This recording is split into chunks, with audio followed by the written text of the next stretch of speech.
പ്രണയമല്ല വിവാഹം. എൻ്റെ ബ്രോ ആയിരുന്നു യുവകൃഷ്ണ. ഇപ്പോഴിതാ വിവാഹ ജീവിതത്തിൻ്റെ മനോഹരമായ 5 വർഷങ്ങൾ. പ്രിയതാരം മൃദുല വിജയും യുവകൃഷ്ണയും വിവാഹ വാർഷിക ആശംസകൾ. മിനി സ്ക്രീൻ പ്രേക്ഷകരുടെ പ്രിയ താരങ്ങളാണ് മൃദുല വിജയും യുവകൃഷ്ണയും. സീരിയലുകളിലൂടെയും TV ഷോയിലൂടെയും യൂട്യൂബ് ചാനലിലൂടെയൊക്കെ പ്രേക്ഷകർക്ക് ഇഷ്ടതാരങ്ങളായി മാറി. 2021 ജൂലൈ 8-നാണ് ആറ്റുകാൽ ക്ഷേത്രത്തിൽ വെച്ചായിരുന്നു ഇരുവരുടെയും വിവാഹം നടന്നത്. ധ്വനികൃഷ്ണ എന്നാണ് ഇവരുടെ മകളുടെ പേര്. സീരിയലുകളിൽ തിളങ്ങി നിൽക്കുന്ന സമയത്താണ് മൃദുല വിജയ് സ്റ്റാർ മാജിക്കിൽ എത്തുന്നത്. യുവകൃഷ്ണയെ വിവാഹം കഴിക്കുന്നു എന്ന വാർത്ത വന്നപ്പോൾ തന്നെ എല്ലാവരും ചോദിച്ചത് ഇത് പ്രണയ വിവാഹമാണോ എന്നായിരുന്നു. എന്നാൽ ഇത് പ്രണയ വിവാഹമല്ല, അറേഞ്ച്ഡ് മാരേജ് ആയിരുന്നു എന്ന് അന്നും ഇന്നും മൃദുല പറയുന്നു. ഒരു ഫംഗ്ഷൻ്റെ ഇടയിൽ വെച്ചാണ് യുവകൃഷ്ണയെ പരിചയപ്പെട്ടത്. പിന്നീട് ഇടയ്ക്ക് മെസ്സേജ് അയക്കും. ഞങ്ങൾക്കൊരു കോമൺ സുഹൃത്തുണ്ടായിരുന്നു. പുള്ളിക്കാരിയാണ് നിങ്ങൾ കല്യാണം കഴിച്ചൂടെ എന്ന് ചോദിച്ചത്. പിന്നീട് 2 വീട്ടുകാരും ആലോചിച്ചുറപ്പിച്ച വിവാഹമാണ് ഞങ്ങളുടേത്. ഞങ്ങൾ വിവാഹം ചെയ്യുന്നു എന്നറിഞ്ഞപ്പോൾ സഹപ്രവർത്തകർ പോലും പറഞ്ഞത് ഇൻഡസ്ട്രിയിൽ നിന്ന് വിവാഹം കഴിക്കരുത് എന്നായിരുന്നു.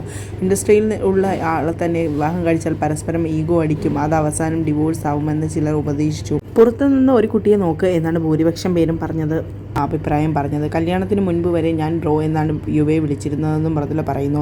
മെസ്സേജ് അയക്കുമ്പോഴൊക്കെ എന്താണ് ബ്രോ, സുഖമാണോ, ബ്രോ എന്തൊക്കെയുണ്ട് വിശേഷം എന്നൊക്കെയായിരുന്നു ചോദിച്ചിരുന്നത്. ജീവിതത്തിൽ എന്തൊക്കെ നേരിട്ടിട്ടുണ്ടെന്നെങ്കിലും ദൈവം എനിക്ക് തന്ന സമ്മാനമാണ് ഭർത്താവെന്ന് മൃദുല പറയുന്നു. പ്രണയമല്ല വിവാഹ ജീവിതം, പ്രണയവും ഒരു ഭാഗവും മാത്രമാണ്. അത് മാറ്റിവെച്ചിട്ട് ഈ വ്യക്തിക്ക് എന്തൊക്കെ ഗുണങ്ങൾ ഉണ്ടെന്ന് നോക്കണം. അത് നോക്കിയ ശേഷം മാത്രമേ വിവാഹം കഴിക്കുക.